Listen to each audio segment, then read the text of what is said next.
Namaste, and welcome to the UPSC News Analysis for April 27th, 2025. Oh, Today, in this deep dive, we're breaking down some really key current affairs. We'll look at the basic concepts and critically highlight what makes them relevant for your UPSC mains preparation. absolutely. We've got a set of crucial topics today, and understanding their implications, both national and international, is vital. It really is, not just for prelims, but for crafting those insightful mains answers. This session is tailored for you, the UPSC aspirant. So let's dive in. Let's start with the recent and very tragic terror attack in Pahalgam, Jammu, and Kashmir. A terrible loss of 26 civilian lives. Yes, deeply unfortunate. What immediately stands out is the strong condemnation, particularly from the UN Security Council. Exactly. And the unity in that condemnation is noteworthy. Remember, the Security Council, it's the UN's main body for peace and security. 15 members, right? Yeah. 5 permanent, 10 non-permanent. Correct. And its resolutions are binding. The fact that everyone, even, China and Pakistan in this context, condemned this act, that's significant. It really shows a global consensus, doesn't it? It does. A strong one. And they didn't just they called for justice, didn't they? Yeah. Against perpetrators, organizers. And sponsors. That's the key word there, sponsors. It demands accountability at all levels. That feels particularly important given the context. It does indeed. It aligns with India's long-held position on cross-border support for terrorism, potentially from Pakistan-based elements. Although UNSC didn't name names. No, but our foreign secretary did mention cross-border linkages, making the implication pretty clear. And the UNSC reaffirmed terrorism as a major threat overall. Yes, unequivocally. Terrorism in all its forms is a major threat to international peace and security. That's a crucial statement. So, for our friends focusing on prelims right now, what are the key takeaways here? Okay, several points. First, India, a founding UN member, but not a permanent UNSC member. Second, UNSC resolutions, binding, very important. Got it. Third, India's push for the CCIT, the Comprehensive Convention on International Terrorism. That's a long-standing effort. Right. Fourth, know the P5, USA, UK, France, Russia, China. Their veto power is key. Fifth, understand cross-border terrorism as potentially state-sponsored. And domestically. Yes. Know the key agencies like NIA, the National Investigation Agency, and the UAPA, the Unlawful Activities Prevention Act of 1967. All right. And maybe have a basic grasp of Chapter 7 of the UN Charter that allows for enforcement actions. Useful background. Now, shifting gears to the mains exam, what's the deeper analysis needed here? Well, you need to look at the history of terrorism in J&K, the allegations of cross-border support. Think about the challenges in tracing sponsors internationally. Especially with hurdles sometimes at the UNSC itself. Yeah. Like China's past actions. Exactly. China placing holds on listings is a prime example. Then there's the whole geopolitical context, Indo-Pak relations, Indo-China relations. It's complex. Who are the stakeholders we should consider? Good question. You've got the government of India, the UNSC, Nepal, which sadly lost to civil society groups. Many players. And the implications. For Kashmir's peace process, lossy tensions. Definitely. Analyze the socio-political impact. How does this affect the peace process? Tensions on the Long Sea. India's foreign policy stance. Use those key phrases. UNSC on terrorism being a serious threat. India on cross-border linkages. Looking forward then, what are the potential steps? What's the way forward? Strengthening global consensus on things like the CCIT is vital. Better intelligence sharing, think G20, BRICS, Quad platforms. Right. India will likely keep pushing for UNSC reforms to make it more effective against terror. And domestically. Strengthening internal security, border surveillance, promoting de-radicalization programs, peace building. All crucial. Okay, let's move to our next important development. India's move on its continental shelf claim in the Arabian Sea.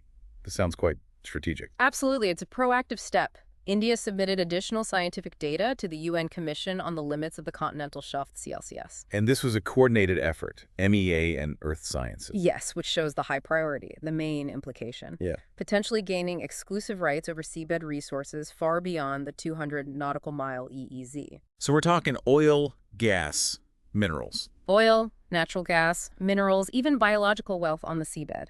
It's fundamentally about securing energy resources and boosting our maritime sovereignty. Could you quickly break down some key terms for us? Continental shelf, UNCLOS? Sure. The continental shelf is basically the natural underwater extension of a continent. Under UNCLOS, the UN Convention on the Law of the Sea Coastal States get rights over this shelf up to 200 nautical miles. That's the EEZ, Exclusive Economic Zone. But India's claim goes beyond that. Potentially, yes. UNCLOS allows extending the claim up to 350 nautical miles if the geology supports it. That's the Extended Continental Shelf Claim. And the CLCS is the UN body that reviews the science. And baselines. Baselines are just the starting points, usually the low water line along the coast from where these loans are measured out. Okay, so prelims focus points on this. Key dates. UNCLOS signed 82, enforced 94, India ratified in 95, know the zones, territorial waters 12 millimeter, EEZ 200 millimeter, extended continental shelf up to 350 millimeter needs CLCS approval. Got it. Understand the CLCS's role specifically. And critically, Article 297 of the Indian Constitution, it establishes union ownership over resources in territorial waters, continental shelf, and EEZ. Now, for the mains analysis, what are the big picture points here? Well, first, understand that these shelf rights are about seabed resources. They don't generally affect freedom of navigation on the surface.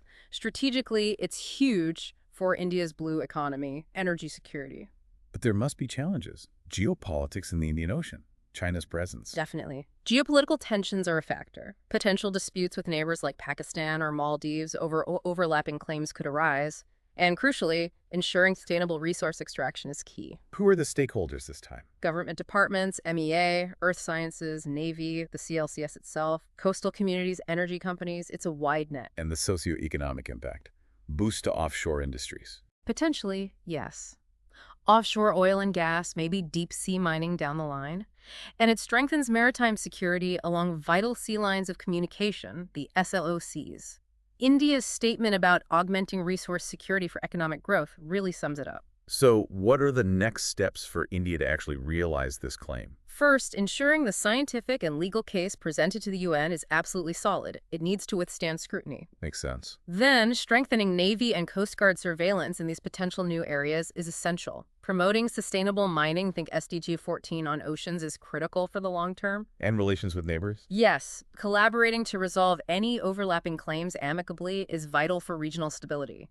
Successfully managing this can really enhance India's leadership role in the Indian Ocean region. Okay, topic 3 takes us from sea to land, specifically J&K again.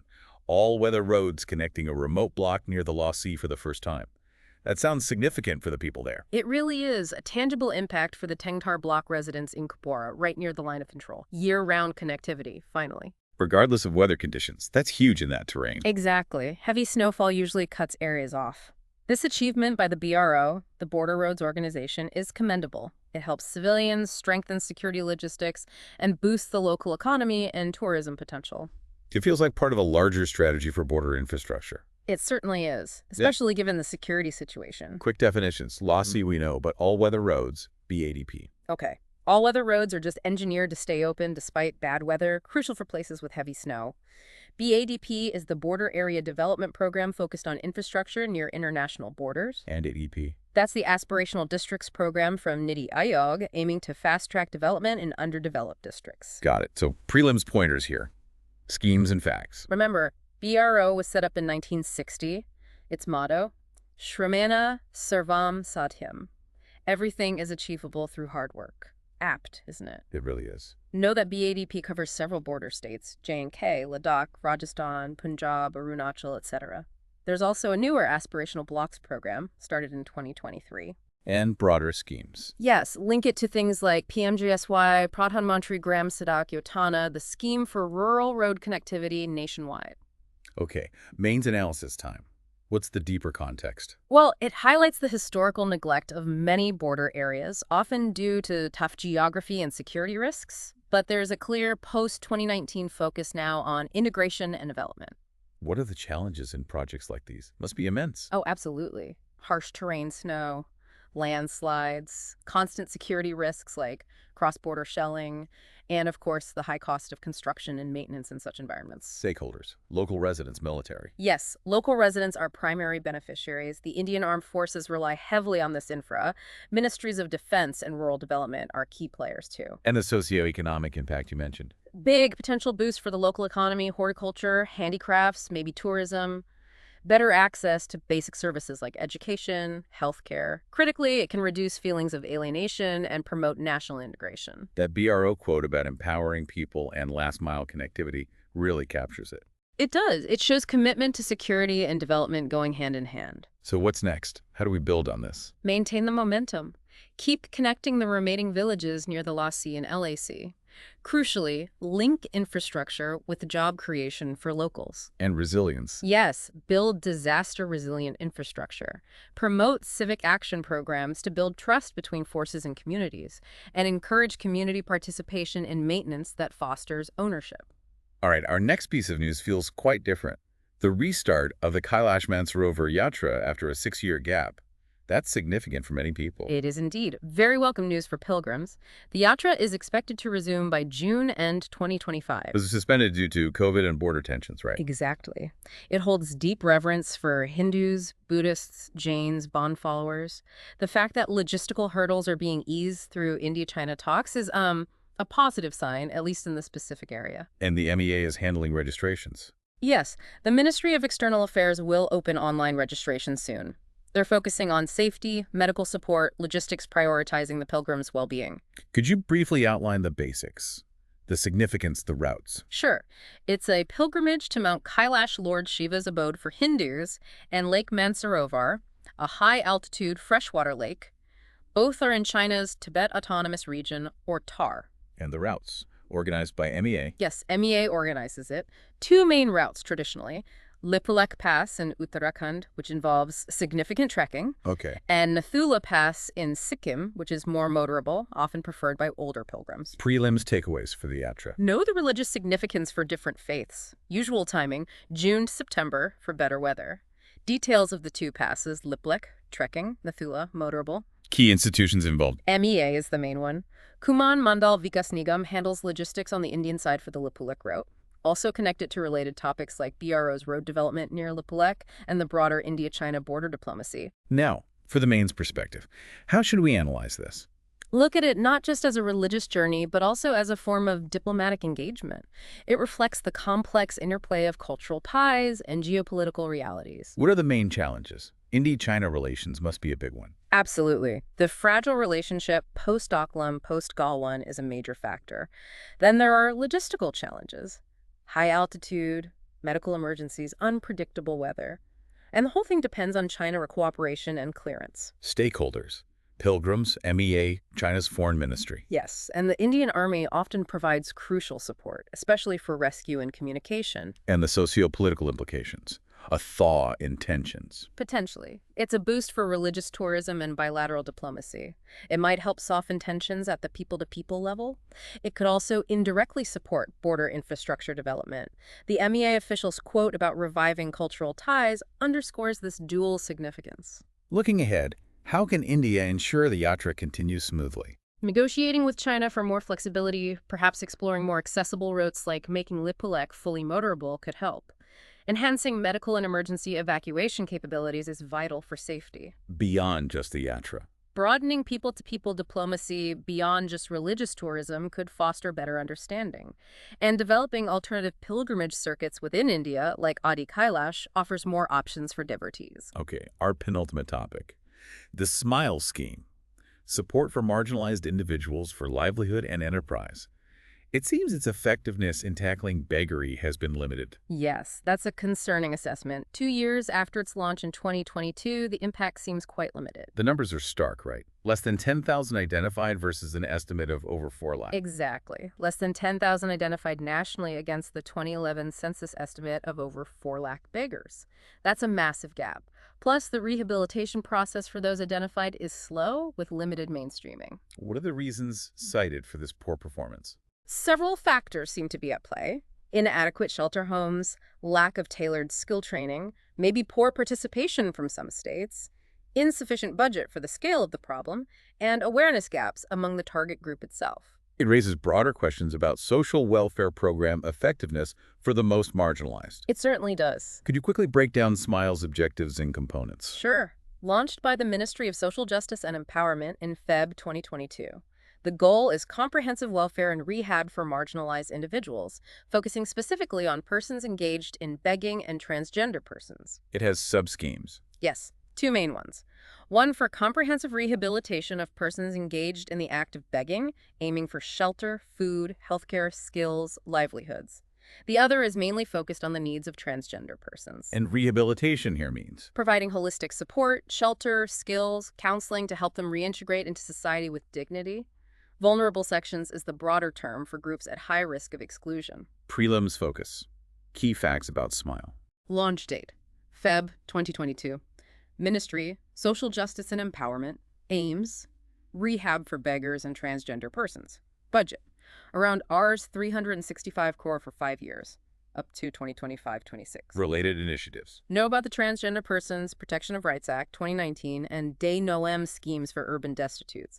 And remember that 2011 census figure of over 4 lakh beggars? It's the benchmark being used. Okay, Main's analysis. Why the limited effectiveness? What are the core issues? Well, begging itself is often a symptom of deeper issues. Extreme poverty, social exclusion, mental health problems, lack of opportunities.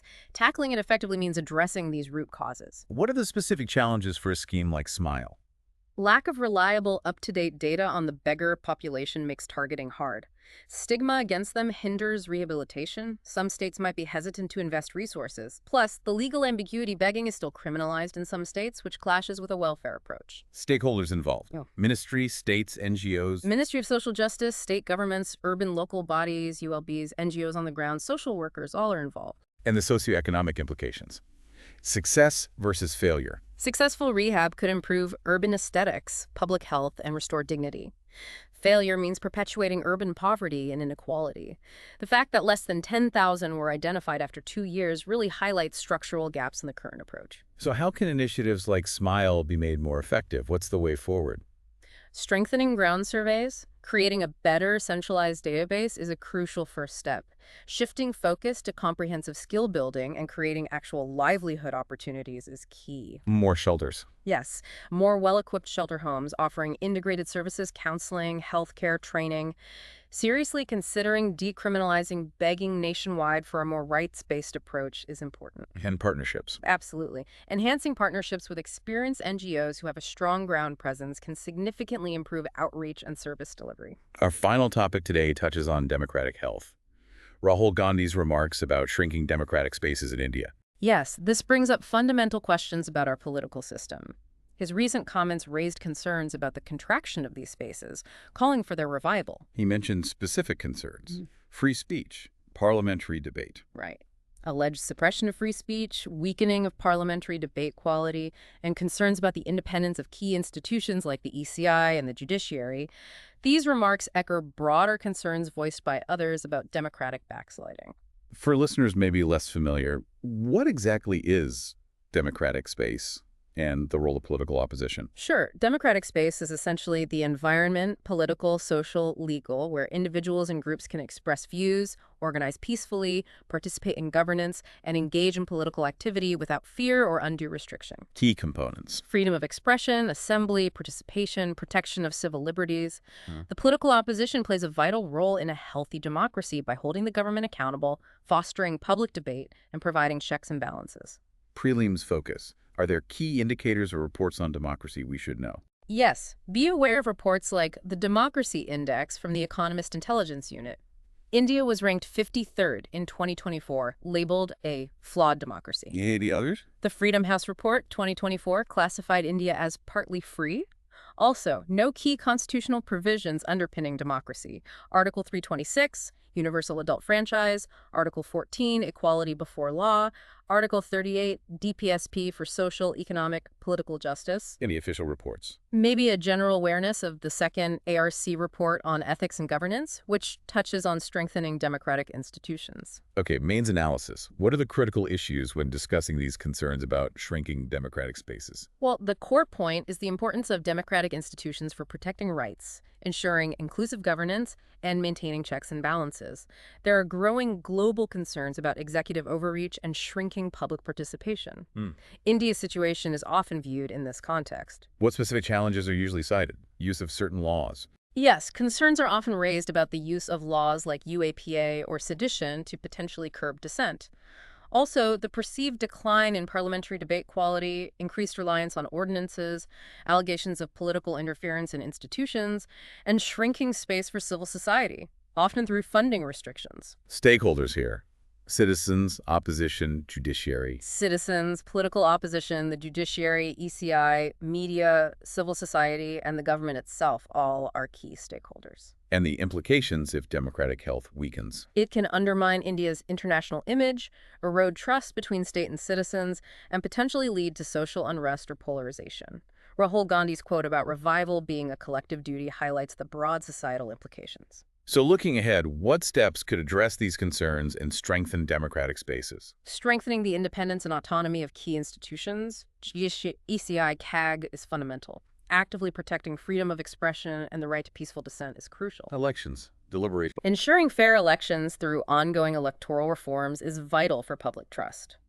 Encouraging more deliberative democracy, better debates, more citizen involvement in policy could also help. Supporting an enabling environment for active civil society participation is important too. And civic education. Yes, promoting civic education so citizens are well informed about their rights and democratic values is a long-term investment in India's democratic health.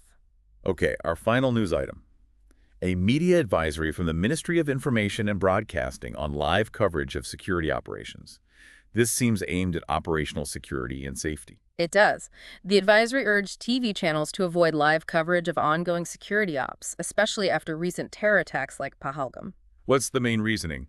Compromising secrecy. Exactly. Potential to compromise operational secrecy, inadvertently give real-time intel to terrorists monitoring the coverage, and endanger lives, both civilian and security forces. And it's a reminder of existing rules. Yes, under the Cable TV Act, 1995, and the Program Code.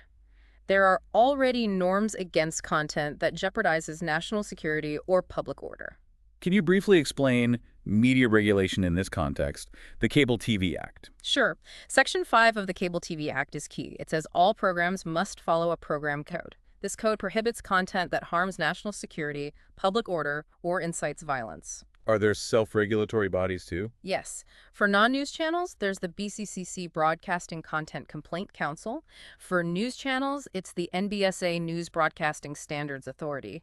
They handle content grievances and promote ethical standards. And past incidents inform this, like 2611. Definitely. The live coverage during the 2611 Mumbai attacks faced heavy criticism for potentially aiding the attackers by revealing tactical information, hindering security forces. So for Main's analysis, what's the core tension here? Freedom of press versus national security? Precisely. That's the fundamental dilemma. While a free press is essential for democracy, there's a recognized need for responsible reporting in sensitive situations, especially counter-terror ops. What are the challenges in achieving that balance?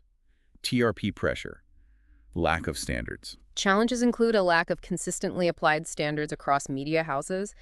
The intense competition for TRPs can sometimes lead to sensationalism, potentially overlooking security implications, and there's often been a delay in establishing truly binding regulations in this specific area. Stakeholders involved. Ministry, media, security agencies. Ministry of IMB, media houses, journalists, security agencies conducting the operations, and the public relying on media for information. And the socio-political implications. Well-regulated, responsible media during crises can definitely strengthen security efforts, but there's a valid fear that over-regulation could stifle press freedom and the public's right to know. Finding the right balance is crucial. The ministry's statement highlighting the dangers of live coverage underscores the government's perspective. So what are potential ways forward? How to ensure responsible coverage without infringing on press freedom too much? Developing clear, updated media guidelines for crisis situations in consultation with media stakeholders would be a positive step. What about technical measures? Delay. Mandating a short transmission delay during live coverage of sensitive ops could provide a crucial window to prevent broadcasting operationally critical information. Training for journalists. Yes, more comprehensive sensitization training for journalists covering conflict and security beats could foster better understanding of the potential risks of live reporting.